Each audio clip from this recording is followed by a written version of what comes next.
What's up, guys? Welcome back to my channel. So I'm here today to talk about The Real Housewives of Atlanta, Season 15, Episodes 13 and 14. So sure to like, comment, subscribe, and let's jump right on into it. So Episode 13, Peach Passion, starts off with some Christmas time like stuff. You know what I mean? We see Marlo and the boys taking some photos, some Christmas wrapping, all that good shit. We check in with Sonia and her sister Shari. They're kind of just chatting and acknowledging like the kind of awkwardness in their dynamic right now. And Sonia gets emotional and she says that, her whole life she's felt like she's had her sister like in her corner, rooting her on, sharing these like big moments with her.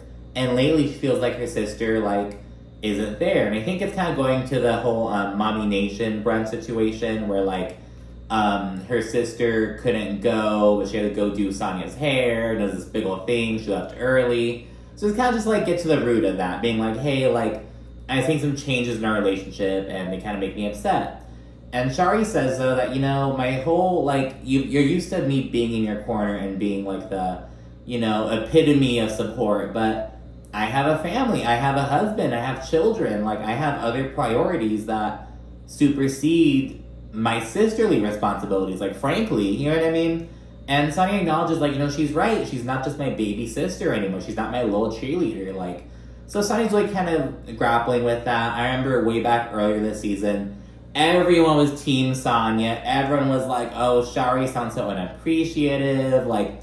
And granted, I do think that, she probably shouldn't be, like, living under the same roof as Sonia, but, like, we kind of see more of her sister's standpoint over time. You know what I mean? I guess Sonia, she gives kind of disorganized. You know what I mean? I feel like Shari, like, because of that, Shari's life is made a little bit harder. You know what I mean? But they kind of work that out, and they're working towards getting to a better place. So good on them. When see Cynthia Bailey get a whole little introduction, and now she's actually filmed with Kenya Moore earlier this season. She had, like, 2 scenes that she filmed with Kenya, but Cynthia was like cut out of both of those scenes. But she's finally getting her introduction.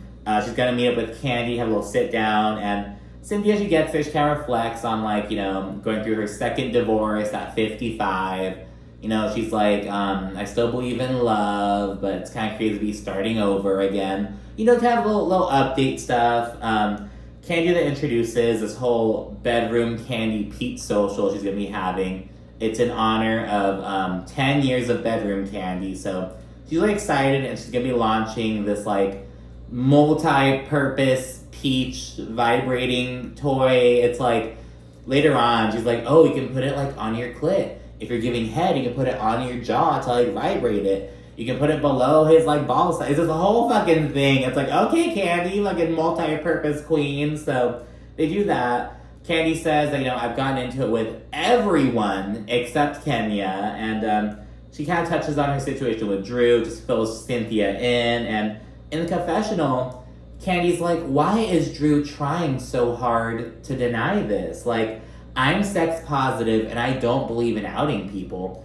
But you're not gonna call me a liar. Maybe because she's married. And I'm like, now Kandi, you can't say that you're like so sex positive and like you're not for outing people when you're here like pressuring Drew to, acknowledge that she kissed LaToya this one night in South Carolina. Even if that is the truth, her asking, oh, why is Drew trying so hard to deny it? Why are you trying so hard to prove it? You know what I mean? Like, I don't know, later on, Kandi talks about how she's, like, such a sex-positive pioneer, blah, blah, blah. And it's, like, granted that may be true, you know what I mean? But, like, you're kind of tarnishing it with how you're approaching this whole Drew situation. You're all about, ooh, what happens in the dungeon stays in the dungeon, like, blah, blah, blah. Oh, a mistress never tells, blah, blah, blah. Or a madam never tells, I should say. But, it's like, what is this thing with Drew then? So, I don't know. I think Kandi's gonna wind up being on the wrong side of history with the whole Drew situation. That's what I'm gonna say. Even if it is true, if it does wind up being true, I still think Kandi's kind of weird for, like, going so hard, getting Drew to fucking admit it. And she's like, why is Drew denying it so hard? And granted, maybe it is because Drew's married. Maybe it is because her mom's a fucking pastor. Maybe it is because of all that stuff. Who are you to judge, Kandi? You know what I mean? But anyways, Cynthia wraps up by jokingly asking for a role in Kandi and Todd's project. And so thinking, Kandi, you're talking about, oh, I'm gonna bring all my friends all on board. Next episode, we see she has Drew, Monyetta, and Shamia all in the fucking thing. It's like, okay, girl, like, are you just trying to fucking, like, get all your friends to eat? Like, are you, like, you know what I mean? But I get it, but it's kind of like, you're gonna get your fucking friends, like, can I get in a movie? Can I get in a movie? It's gonna be fucking annoying, but, you know, anyways, we check in with Kenya and Brooklyn, who are babysitting Kenya's infant cousin, and, you know, Brooklyn loves it. She's like, I'm a sister now. It's just so cute. There's some discussion of Kenya wanting to have another baby. This carries over into the next episode. She kind of talks about, like, oh, I have those embryos with Mark, but she did an interview with TMZ not too long ago, and she was like, yeah, that's not happening. Because there's all this drama with Mark that's been unfolding in the courts, like, off camera, away from the show. So, yeah, she's just like, I'm not dealing with that shit anymore. You know what I mean? So, yeah, that's kind of the in real time development to that whole storyline. We then see Drew. She's reorganizing her closet with her stylist and assistant. Ralph, of course, demands that they don't touch his side of the closet. You know, it's kind of messy and shit, but it's all about the control. You know what I mean? Drew fills Ralph in on Kandi accusing her of kissing LaToya. It almost seems like Drew just wants to get ahead of it and give Ralph a heads up. She's like, yeah, you know, like, Candy's talking about this, but look at this text. LaToya denied it in a text. See? She shows that fucking text, and LaToya be like, no, we didn't kiss. So it's kind of weird. Like, Drew's handling of it is kind of weird, but, yeah, and Ralph says, I don't know what the big deal is. Ralph's whole thing is he doesn't care if it's, like, girl-on-girl stuff, but he cares if it's with another man. The same shit as, Ronnie DeVoe with Shamari. How they're like, we have an open relationship, but I can only do things with girls, not guys. That whole fucking thing. You know what I mean? That bullshit. Of course, Drew shit-talks Marlo. She's still upset with her. And she kind of says that she feels like Courtney, not cousin Courtney. In fact, she says cousin Courtney. She's like, I'm actually just gonna call her Courtney. So we kind of see her and Courtney kind of like having some icy energy, which makes sense because like you bitches hit it out like we're trying so hard to be all warm and fuzzy, and it's like, and for what, girl? So they do that, and she says that Courtney should have defended Ralph against Marlo. And it's kind of like, well, granted, Courtney doesn't really fucking know Ralph either. Courtney's known Sheree for years, allegedly. We don't really know how long they've known each other, but she supposedly knows Sheree for a long time, and she's kind of aligning herself with Sheree and Marlo and Sonia, you know? But to Drew, she feels like Courtney, as Ralph's cousin, should have kind of stuck up for her a bit more. So there's that. She's kind of siding her and wants to get to know the real her. Not cousin Courtney, but Miss Courtney Rhodes. Then we see Marlo talking to her assistant. I forget her name. I think it's Ty and Justin, I believe. Marlo's kind of chatting with her, kind of expressing some doubts and reservations that she has about Scott Lee. Namely, it's because he owns a lounge, so, like, he's always gonna be out there, like, late at night, like, you know, where the party's at and shit, and, like, what's his job, Marlo? So she has some reservations about that. She says kind of baby steps right now. She wants to kind of see him, like, more in his father role, because remember, he has 3 kids, and 2 of them are, like, babies, you know what I mean? So, yeah, she wants to get to know him a bit more, I guess. And anyways, when we see Kandi and Sheree, they link up. They both acknowledge how they're in a much better place now. Although Sheree's like, I wish Kandi would have stayed in Portugal, though. I'd say, well, girl, she had things to do. Like, girl, shut up. Like, the bitch crossed the Atlantic once for you. Like, chill out. Anyways, Sheree then discusses her new boob job before asking Kandi about her drama with Drew. And Kandi gives the whole rundown about everything, how, like, her stance, Drew's stance, all that stuff. Candy's whole thing is, I don't really give a shit, but you're not gonna call me a liar. And that's like, okay, Kandi, like, it's much more nuanced than that. Like, you know what I mean? Like, let's get real for a second. Sheree responds by saying that Drew kind of thinks that Kandi is producing and kind of usually making it something that, making a mountain out of a molehill, if you will. Kandi says that, oh, I'm fine with Drew not being in my movie. And Sheree's like, well, Drew kind of, you know, expressed the same sentiment. The feeling's mutual. And it pisses Kandi off. She's like, wow, I'm here trying to give her an opportunity and she doesn't really care about it. Meh, meh, meh.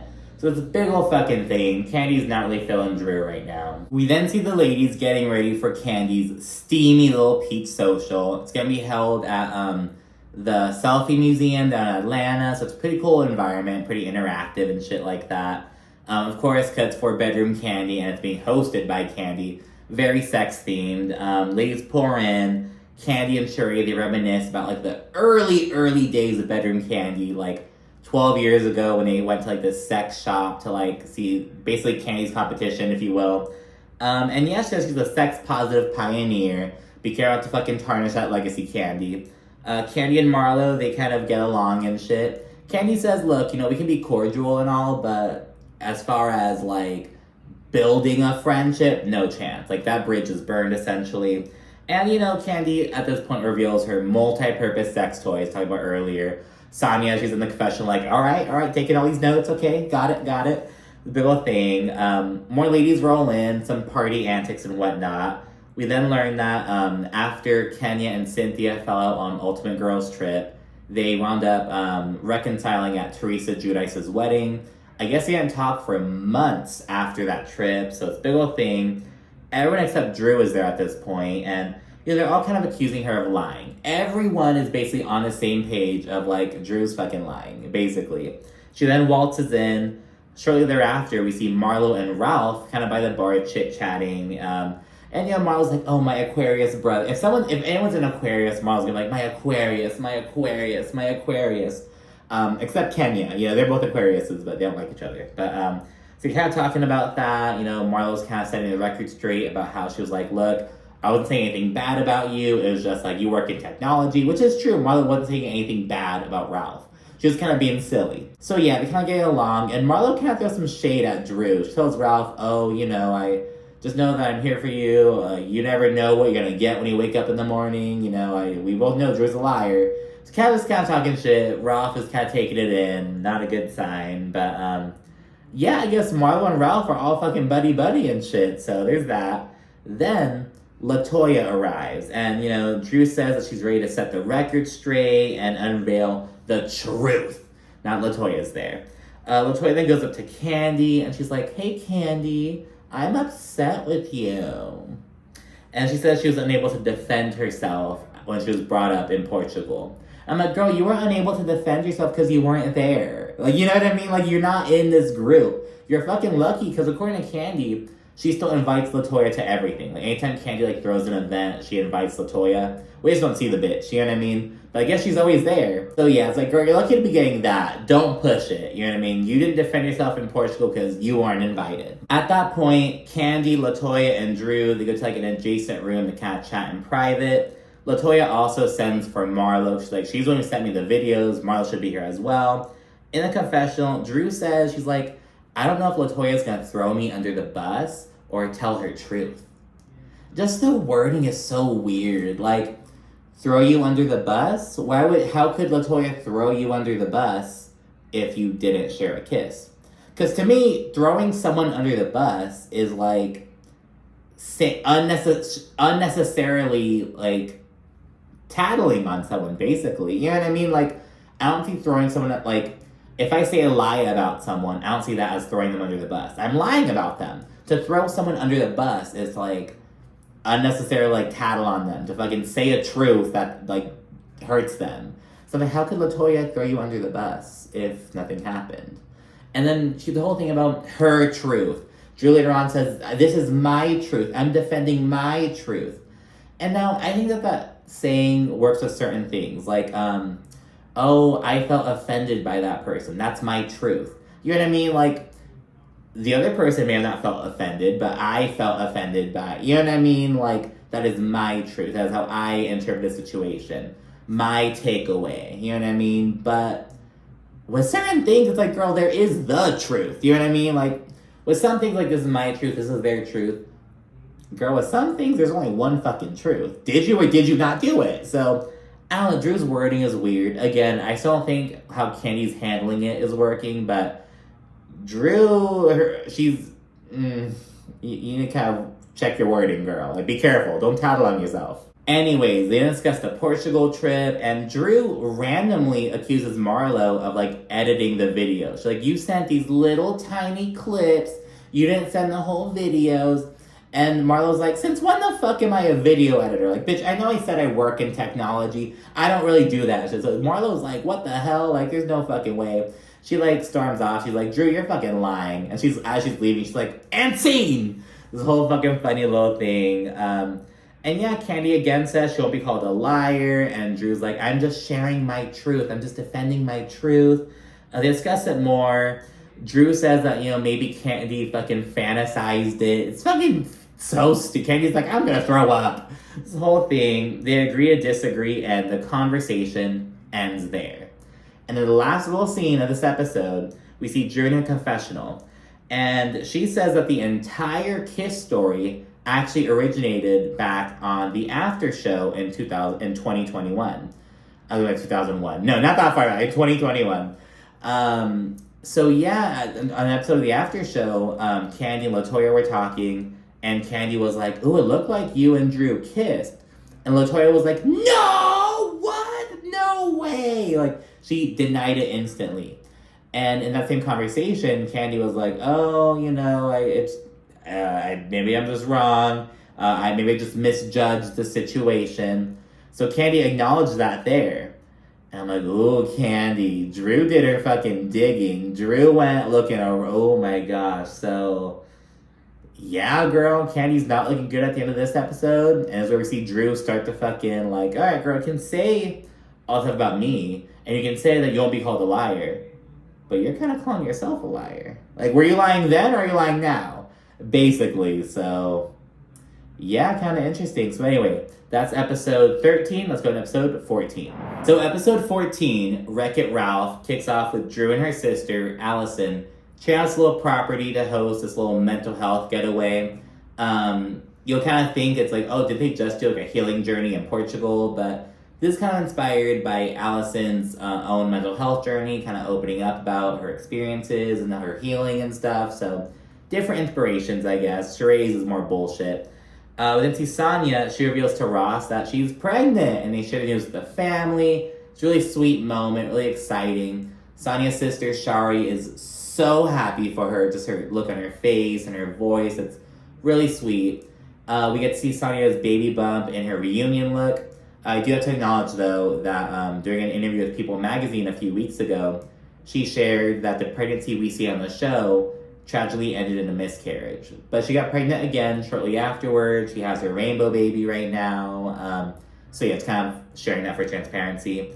Right after she shares the news with the family, they're like, well, perfect timing because we're getting ready to move out. So we learned that Shari and her man, they found a new place. And in the same area, Sonia and Shari's parents also found like a little spot. So it's all working out basically. We then see Drew and Ralph. They go to a bowling alley for a date night. Drew says she has a lot going on right now between family, music, and the movie. And the contracts were just finalized for the past. So she didn't get booted due to her beef with Kandi. Drew then says that Ralph dropped out of counseling because he didn't like being held accountable, basically. And remember how fucking much, like, Ralph was all fucking dick riding Dr. Ken early last season, but as soon as Dr. Ken fucking held him accountable, I guess, Ralph fucking bailed. But Drew's been continuing going to therapy. Later on, we hear Dr. Ken say that she's been going for like 13, 14 months now, just like focusing on herself. So good on Drew. Ralph then says that, going over every minute issue and detail of the relationship in therapy, like, it's going to wind up leading to divorce, basically. And he's like, I need to just work on myself and do it. And he's like, oh, I feel like I've been having less blow-ups compared to last year and the year before. And it's like, okay, well, you're more aware, but I'm like, you're better at hiding that shit from the cameras at least. But I mean, because Drew's reaction to this is like, Ralph, you're not working on yourself. Like, get real. And Ralph's like, no, you have to look at it as like a harm reduction, like a chance reduction kind of thing. Like, I'm reducing the amount of time they're gonna blow up. Like some bullshit. And he's like, it's very intellectual, it's kind of trying to get Drew to brush it off, trying to make it sound like his bullshit's all smart and shit. But Drew clocks this shit, and she's like, I graduated early, like, don't try to, like, make me sound like I'm fucking dumb, you know what I mean? Like, it's not even about that. Don't do that to me right now. It's refreshing to see Drew kind of push back against Rolf now. She says she can't change him, and she damn sure isn't gonna mother him. And she just has to focus on her own growth and her own, like, well-being. And she says that, you know, the movie's gonna be taking her away for about 10 days, so she's gonna need Rolf to really kind of step it up and support her. But Rolf is like, ooh, it's gonna be a bit of a problem, because you're booked and busy now. But I've been busy, and there's only so much I can do. I have to kind of focus on my, like, just really just being, like, an asshole. Ralph's just being an asshole. Like, we're fucking used to him being. Drew's like, well, Todd's daddy daycare. He's out here taking care of the babies when Kandi's doing her thing. And Ralph's like, I travel way more than Todd does. Like, we're on different, like, things. Like, there's no way I can do that. I can't contribute to that. And so it's all this shit. It wraps up with Ralph being like, he wants them to be Barack and Obama. And then she's like, do you mean Barack and Michelle? Like, what the fuck, Barack and... And it's another, like, Freudian slip. I want us to be Barack and Obama. I want us to both be working to better myself. Or in a couple earlier season, I want us to be the next Ike and Tina. You know, it's like, bro, like, what? Like, what the fuck? What happened to the, like, oh my goodness. We then see Kenya. She has Kandi and Shamia over at Moore Manor. She says she's kind of thinking about having another baby, as we talked about in the last episode. Kind of going into Mark's frozen embryos, how she's, like, she doesn't have custody of them, but, like, they're hers, you know what I mean? Like, only one person can, like, legally own the embryos, and she's the one who owns them. So, theoretically, she can kind of do whatever the fuck she wants with them. You know, but the TMZ thing, you know, she said it's just not happening, it's not worth it. Mark Daly is too fucking crazy for that shit. Shamia mentions Shadina, Kandi's surrogate, carrying a baby for her, with no little in real-time update, though. We learned earlier this year, I believe, that Shadina was diagnosed with breast cancer, and she wound up having to go into labor early. I think she was like 7 months pregnant when she went into labor with Shamia's daughter. Actually, I haven't looked into any updates. I haven't heard anything, but anyways, so that happens. We got a little update. While they're chit-chatting, then kind of mentioned that Sheree had a birthday dinner, and Marlo and Sonia were there. And apparently they were kind of complaining about Martell having them cash app him to cover the bill. Like, he didn't cover the entire bill. It was like a $1,500 thing, and yeah, he didn't cover it. And this led to this, like, massive fight. Not massive fight, but, like, this argument between Sonya and Sheree. It was kind of surprising because it's like, you know, like, alliance where, girl? This happened in the after show. It's kind of like Sheree doubling down on how, like, oh, like, you and Ross shouldn't want another man paying for your meal, blah, blah, blah. Like, Sheree just kind of defending Martell being cheap, you know what I mean? Because this is, like, a whole different tax bracket. You know, we're not talking about people, like, regular people splitting checks, you know what I mean? Like, Kenya said a couple seasons ago, broke bitches split checks. That's kind of what it's given when Martell asks people to chip in. For Sheree's birthday dinner, like, damn, you can't be a big daddy and fucking throw it on a stack? Like, I don't know, so... We can chat about that in the after show. They don't talk about much in the episode. It's more of an after show kind of thing. But the kind of main thing is that we just see Sheree and Sonya kind of go back and forth for a bit.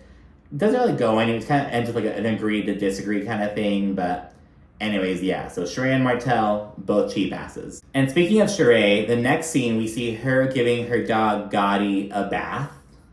I'm like, well, damn, bitch, what the fuck is this? She goes to like this dog grooming place where she, like, helps give him a bath.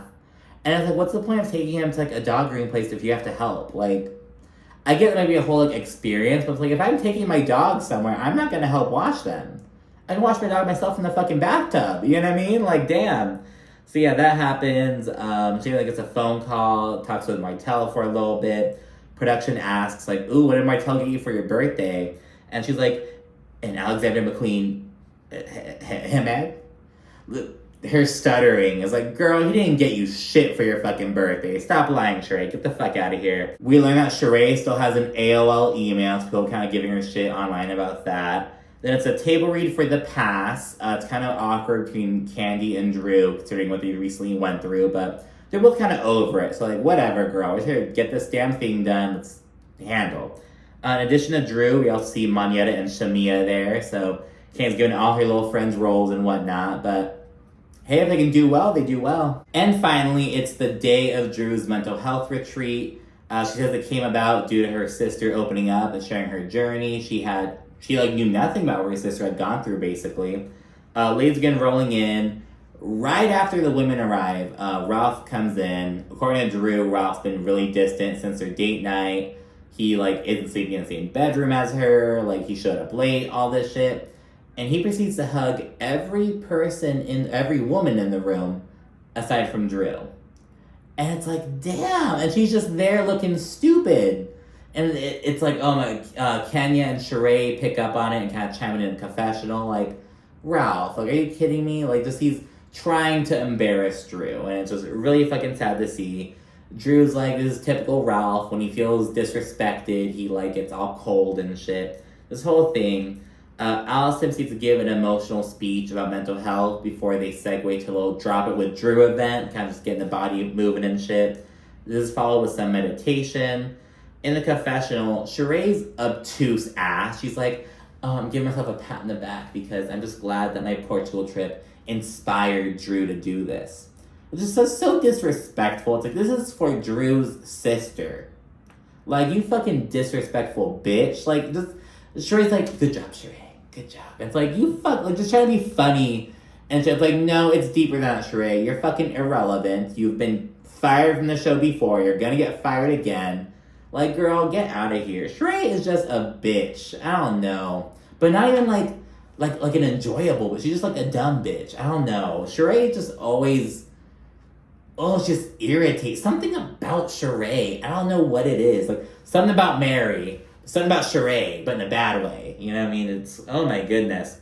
After meditation, though, they switch to dinner where Sheree randomly asks Drew for an update on her lawsuit. She's like, oh, so I heard you were in court recently. How'd it go?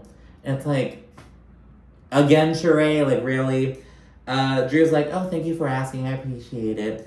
And she's like, oh, we're still waiting on the verdict. But she also mentions that it was upped from $1,000 to $10,000. Then we see screenshots of the lawsuit, and it still says $1,000. So, did Drew just add, an extra zero in her mind? I don't know, but I don't really know. That's what Drew says. Everyone's kind of okay. All right. At the table, Cynthia, she's like, oh, well, so I heard that the group is kind of divided. So, what's up? And Marlo's like, oh, no, since Portugal, we're all one. I'm like, of course, Marlo. But anyways, going off of the whole group division subject, they bring up Moneta calling out the collusion that was going down between Sheree, Marlo, Sonia, and Courtney back in Portugal. And Moneta says that Courtney was fighting for her life and trying to navigate the waters of Sheree and Drew. And she also accuses Courtney of calling Drew a bitch. And it's everyone's all what? It's hella shocked before Courtney, of course, denies this. But Moneta, she doubles down. Then we see footage that shows that Moneta is loud and wrong. So Courtney did call someone a bitch. She called Sonia a bitch. And Sonia was right in front of her. And a side note, I think there's a major difference between being this bitch or that bitch and being this person's a fucking bitch. You know what I mean? Being this bitch is doing this. I feel that's different than being she called you a bitch. You're a bitch. That. I think these are different things. I'm not calling you a bitch. Now I may be referring to you as a bitch. But it's not that same malintent. You know what I mean? But whatever. Moneta is just loud and wrong. Courtney's oh, I would never call anyone at the table a bitch. Dinner ends. Courtney continues denying it.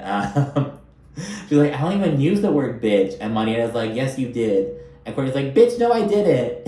And it's this big old thing. But no, Moneta was wrong. Moneta was totally wrong.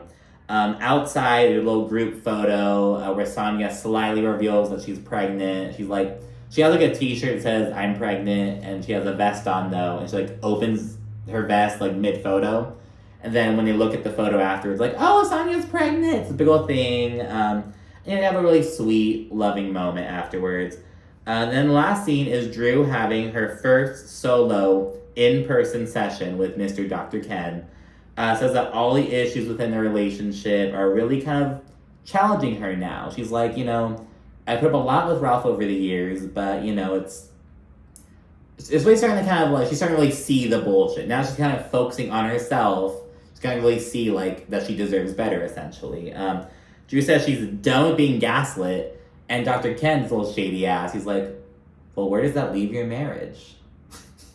Basically, like, all right, you're done taking this bullshit, but your marriage is built, the foundation of your marriage is this bullshit. The foundation, the walls, the roof, girl, like what does this leave your marriage? And Drew gets kind of emotional. She seems to kind of really realize that it's like, her marriage is doomed, but she's not like, she's still trying to fight for it. And she even says, I didn't get married to get divorced. I'm always gonna try and fight for my marriage. But he's not fucking putting in the effort. Like, there's only so much I can do. So she does that. Dr. Ken's like, when is enough enough? And, Drew's really sounding that she's really considering the divorce at this point. Like, just kind of seeing, we knew it was coming all season long, but we're really starting to see, like, the gears trying to fucking turn in Drew's head. And anyways, that's where this episode ends off. Thanks so much for watching. Be sure to like, comment, subscribe, and stay tuned for more. Thanks again. Bye.